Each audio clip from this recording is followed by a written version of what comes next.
Gloria, I'm 62 years old. The photo falls from my shaking fingers. My son's face smiles up at me from the kitchen floor as I whisper my final prayer. But God has other plans. In the space between desperation and surrender, Jesus appears, not to rescue me from my pain, but to show me its purpose. What he reveals changes not just my story, but the story he's writing through every broken heart. Before I share what happened, can I ask you something? If you've ever felt overwhelmed, like you were drowning in grief or responsibility, drop a comment below. Type Amen if you believe God can still reach you, even in your darkest moments. And let me know where you're watching from. I'd love to know I'm not alone in this. On March 15th, 2022, I died at my kitchen table in Phoenix, Arizona. It was late. The house was finally quiet, but my heart wasn't. That day marked 1 year since I lost my son, Michael, and his wife, Sarah, to COVID. I remember the date like it's carved into me. A normal Tuesday for the world, but a storm in my chest. Michael was 38, a nurse, the kind of man who gave away his lunch if someone needed it more. Sarah was 35, a physical therapist, gentle, with the kind of laugh that made you believe the world could still be good. They both worked in the same hospital. They caught COVID within days of each other. Michael went first. 2 weeks later, Sarah followed. Just like that, I wasn't just a grieving mother. I was a full-time guardian to 3 heartbroken children. Emma was 12 then, smart, sensitive, angry. She screamed at me more than she talked. Jacob, only 9, wouldn't let go of my sleeve. I couldn't even use the bathroom without him crying outside the door.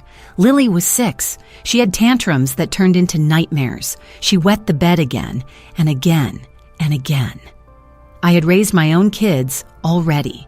I thought those years were behind me. But God, or life, or whatever force you want to call it, had other plans. I found myself back in elementary school parent-teacher meetings, packing lunch boxes, searching the house for missing shoes. Only this time, I was 62, tired, alone, and nothing made sense anymore. People said I was strong. That word, strong, started to sound like a punishment, because if I cried in public, people would say, "Oh, Gloria, you're the strong one, you'll be okay." If I said I was tired, they'd smile awkwardly and change the subject. Maybe you know what it's like to have everyone admire your strength while you're secretly breaking. Some nights, I'd sit in the laundry room with the dryer running just so the kids couldn't hear me cry. I'd close my eyes and try to imagine what heaven looked like. Not out of curiosity, but because I didn't want to be here anymore. I felt like a ghost in my own life. Friends stopped calling. Church felt too heavy. I used to sit in the front pew every Sunday, but after the funerals, I stopped going. I was angry.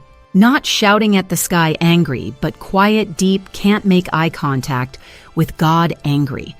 I would look up and whisper, "Really? You gave me a son just to take him away? You watched me bury my child and now I have to raise his kids while I feel like dying?" My house still had his scent. His jacket was still on the hook by the door. I hadn't moved it. Couldn't. I lived on cereal and toast. My pension barely covered groceries. I cut coupons like it was my full-time job. I used to be a teacher for 35 years. I was good at it. Kids loved me. But now I couldn't remember the last time I smiled at my grandkids without forcing it. Emma once yelled, "You're not my mom." She was right. I wasn't. But I was all she had. And the weight of being all someone has, when you don't even know how to keep going yourself, was something no one prepared me for. That night, March 15th, was the worst of all. Emma had a meltdown at school and cursed at her teacher. Jacob refused to sleep unless I lay beside him. Lily bit her sister, screamed for an hour. I was so drained I didn't even have the strength to be mad. Finally, when they were asleep, I sat at the kitchen table. I made a cup of tea I didn't drink. In front of me were photo albums, ones I hadn't opened in months, pictures from before, smiles that felt like they belonged to another life. I stared at a photo of Michael in his graduation gown. My hand was on his shoulder in that picture. He was beaming. I was proud. And in that moment, I wasn't a grandmother or a teacher or a strong woman. I was just a broken mother who missed her boy. I started to cry, not soft tears, the kind that shake your body and make you feel like you're going to split in half. I folded my hands and whispered, God, I can't do this anymore. I'm sorry, but I just can't. I didn't expect an answer, but I think somehow heaven was listening. The pain in my chest came fast, sharp, like someone reached inside and grabbed my heart. I fell out of my chair. My head hit the tile. The last thing I remember was the photo of Michael slipping from my fingers. I wasn't scared. I was tired, and in some strange way, relieved. As the light in the kitchen faded, something else started to rise. A strange warmth, a sense of letting go. And then, everything changed. Part 2, The Crossing Over and Reunion. Title, Woman Who Lost 2 Children Dies and Meets Them in Heaven. NDE, Everything Changed. One moment I was on the cold tile floor of my kitchen, my heart pounding and my breath growing shallow. The next I felt weightless, like the pain had been pulled from my chest and carried far, far away. I thought dying would be terrifying, and at first it was. I could hear my own heartbeat slowing down. My vision blurred, and I remember thinking, this is it. I'm really going. A flicker of fear ran through me, not because I was afraid of death itself, but because I worried what would happen to the kids. Emma, Jacob, Lily. Would they wake up and find me? Would they be alone again? But then, something strange happened. Everything around me went quiet. Completely quiet. Not just the absence of sound, but a kind of stillness I'd never felt before. And in that silence, I started to lift. It wasn't like flying. It was more like being gently carried. I looked down and saw myself lying there on the floor, my body, my gray sweater, the tipped-over chair. But I didn't feel scared. I didn't feel sad. I just felt released. My first thought was, is this real? My second was, why do I feel so light?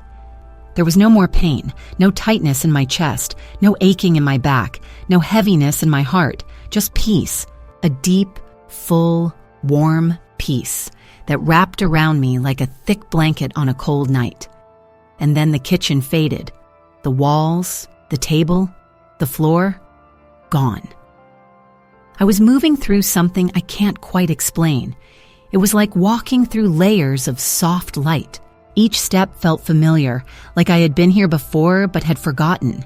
The air smelled like fresh rain and something sweeter I couldn't name. My body, if I even had one, felt free and whole. Then I saw it. Ahead of me was a house. Not just any house. It looked like the home I used to dream about as a little girl. Wide porch, big windows, the kind where people leave the door open because they're not afraid. Light spilled out of it like sunshine at dusk. And I heard something too. Laughter. Children laughing. Voices talking gently. A piano playing softly in the background. It felt like joy had a sound. The front door opened before I reached it, and there they were. Michael. Sarah. They looked exactly like I remembered, but better. Whole. Glowing. Not in a strange way, but in a way that made you want to run to them and never let go. Michael's eyes filled with tears as he stepped toward me. He didn't say anything at first. He just pulled me into the tightest hug I'd ever felt. I buried my face into his shoulder and sobbed like I did the day he was born. "I missed you," I cried. "I missed you so much." "We know, Mom," Michael whispered. "We've been with you, every day." Sarah held my hand. Her touch felt warm and steady. "You're not alone, Gloria. You never were." I wanted to ask 100 questions. Where have you been? Why did you leave? Why me? But somehow I didn't need to. Everything I'd been holding in, every fear, every ache, every night I cried in silence, started to melt away just standing near them. Michael looked into my eyes and said something I will never forget. "Mom, you've been our answer to prayer." I froze. "What do you mean?" He smiled. "We asked God to send someone to raise our children with love. He chose you." I broke right there. The guilt I'd carried, the voices in my head that told me I was failing them, that I was too old, too tired, too broken. Those voices went quiet. For the first time since they died, I felt whole again. Sarah gently added, "They don't need perfect. They need you, and you've given them more than you know." I couldn't speak. My chest shook with relief, with love, with something deeper than I had ever felt on earth. The house behind them glowed brighter now. I could see a garden through the windows, children playing, families laughing. It felt like home, the kind we were always meant for. And just as I started to take it all in, I felt another presence. A warmth greater than anything I'd ever known was coming closer. And I knew Jesus was near. I felt him before I saw him. The air around me shifted, like every part of me knew someone holy was near.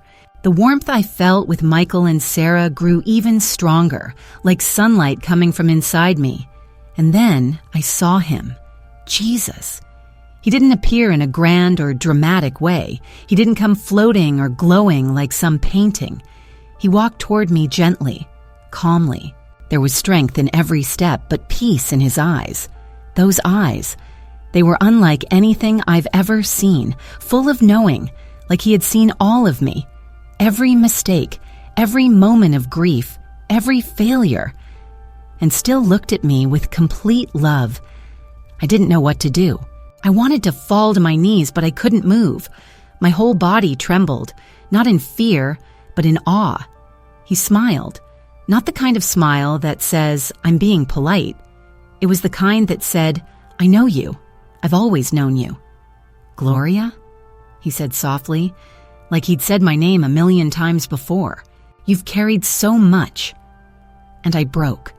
All the strength I'd held together for years came undone. I wept like a child.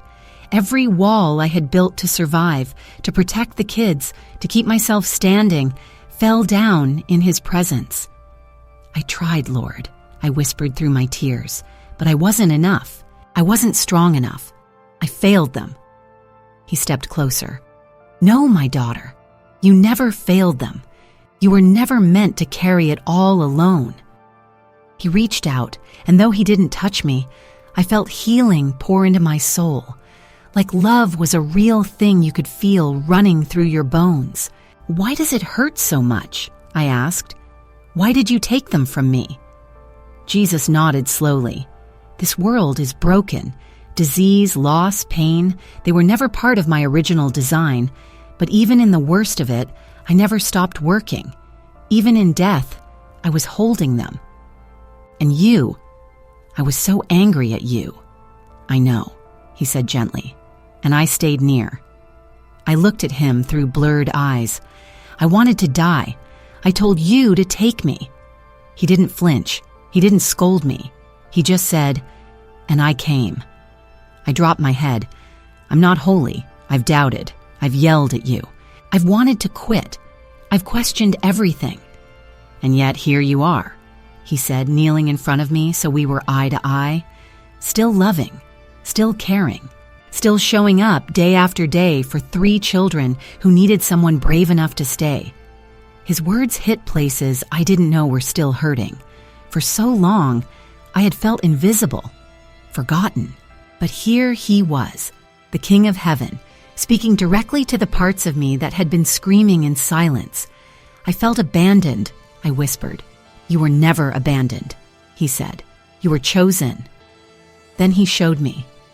We weren't in the glowing house anymore. Suddenly, we were standing in what looked like moments from my past. I saw myself holding Jacob when he had a fever and couldn't sleep. I saw myself packing Emma's lunch after she had broken down crying. I saw Lily curled up beside me, thumb in her mouth, needing comfort. And in every single moment, Jesus was there too. Sometimes behind me, sometimes beside me, sometimes holding my shaking shoulders when no one else saw. "Every moment you thought you were alone," he said, "I was right there." I shook my head, tears falling again. But no one helps people like me. No one sees the grandparents raising kids. We're drowning. and the world just watches. Jesus' face grew tender. This is a broken world, Gloria. People turn their eyes away from pain because they don't know what to do with it. But I see every sacrifice. I count every tear. He continued, You're not the only one. There are millions, grandparents, widows, single parents, caretakers, doing my work without knowing it, holding families together, standing in the gap. I am calling them. I am with them. He looked into me with a seriousness that quieted everything else. And I'm calling you to tell them. Me? I whispered. He nodded. You've walked through the fire. You've held pain and love in the same hands. That makes you my messenger. I looked behind him and saw Michael and Sarah again. They were smiling, proud. Mom, Michael said softly, you're the reason our kids are still standing. You gave them love when all they had left was loss. Sarah added, they're going to grow because of you, because you stayed. I didn't think I could, I said. You didn't have to, Jesus said. You just had to be willing. I wanted to stay. I wanted to fall into his arms and never go back. Every part of me felt safe, at home. I said it aloud before I could stop myself. Please don't send me back. He didn't answer right away. He let the silence sit gently between us. Then he placed his hand over his heart. There are children, he said, like Emma, Jacob, and Lily, who are drowning in grief, confusion, and fear. Some have no one. Some have someone. But they can't see the purpose yet. You've seen the truth. You've seen me. Now I need you to show them that I am real, that love can still win. I'm tired, I whispered. You will have strength, he said. Not from yourself, from me. I'm afraid. You won't walk alone. I don't know how. You already do. He stepped closer and said, when you return, your pain will not be your prison. It will be your platform. The house appeared again behind him. The laughter, the light, the warmth, it called to me. And then came the words that broke me completely. Your grandchildren need your voice, Gloria, but so does the world. A pause. I will be with you, always. The light began to dim. I looked at him, desperate. Will I ever see you again? He smiled. I never left. The first thing I felt was cold. Cold sheets beneath me, cold air on my skin, cold beeping from machines. Then pain, sharp, alive, too real. I opened my eyes, fluorescent lights, a monitor, a nurse leaning over me, calling my name over and over. For a moment, I thought it had been a dream. I wished it had been. But then I saw something that told me it wasn't. Emma was there, sitting beside my bed, holding my hand with both of hers. Her face was streaked with tears. Her body was shaking. Please, Grandma, please don't leave us. And in that moment, it all came flooding back. The house, the light, Michael and Sarah. Jesus. I had died. I had seen heaven. And now I was back. Tears slid down my cheeks. Part of me grieved deeply for the peace I had left behind, for the arms of my son, for the warmth of Jesus' presence. It felt like I had been pulled from home. But when I looked at Emma, her eyes wide, her fingers wrapped tight around mine, I understood. I wasn't pulled away from home. I had been sent back to bring home to them. The hospital said my heart had stopped for 15 minutes. They used the words miraculous recovery. I just nodded. What words could explain what I had seen? In the weeks that followed, I was different. Not in the loud, dramatic way people expect. I didn't shout hallelujah in the grocery store. I didn't glow. I didn't preach on street corners. But I listened more. I saw more. I loved more. Emma started talking to me. Really talking. She'd sit at the kitchen table doing homework, and instead of rushing to clean or pay bills, I'd just sit with her. Some nights she'd ask questions about her parents. I answered everyone. Other nights we just sat quietly, and that was enough. Jacob still clung to me, but now I clung back. When his anxiety flared and he cried at night, I didn't try to fix him. I just held him close and whispered, "You're safe, I'm here, and I'm not going anywhere." Lily began drawing pictures again, smiling stick figures and bright sunshines. She asked if Mommy and Daddy could see them. I told her yes, and that they were so proud. She beamed. The house still had hard days. Tantrums didn't magically vanish. The bills didn't pay themselves. But something had shifted inside me. Where there had been exhaustion, there was now quiet strength. Where there had been guilt, there was peace. Where there had been bitterness, there was grace. I used to see caregiving as a burden. Now I see it as a sacred calling. I used to think I was alone. Now I know I am surrounded by heaven, by love, by purpose. I used to pray for escape. Now I pray for courage. Some things in my life had to change. I stopped trying to be Superwoman. I asked for help. I connected with a local church and found other grandparents raising grandkids. We started meeting weekly, at first to cry, but soon to share, support, and heal together. I used to skip my own doctor's appointments to save money for the kids. Now I go, because I matter too. I used to worry about every cent. Now I trust God will provide, and somehow He always does. Opportunities came I never expected.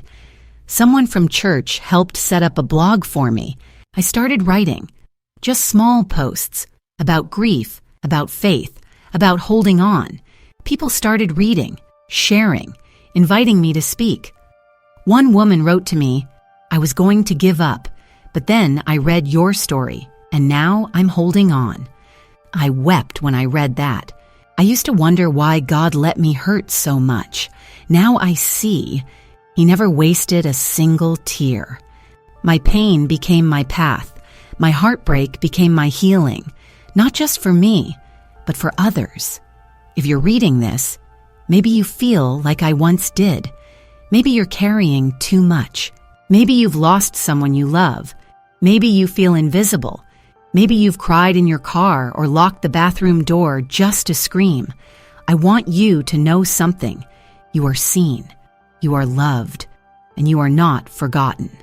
God hasn't abandoned you, even if you're angry, even if you've stopped believing. He's still there, right beside you, holding you together when everything else falls apart. I met Him. I saw His eyes. I felt His love. And I came back to tell you, you matter more than you know. Life looks different now. The kids still fight sometimes. The laundry still piles up. But every day I wake up with breath in my lungs. I know I've got a job to do, a holy one. I make time for hugs, for bedtime stories, for walks in the park. I put down my phone when Lily wants to show me her latest crayon masterpiece. I listen when Jacob talks about his day, even if it's just about lunch. I smile when Emma rolls her eyes, because I know now every second is a gift. I don't live in fear anymore. I live in faith. I know heaven is real. I know Jesus is real. I know my son and daughter-in-law are safe and proud.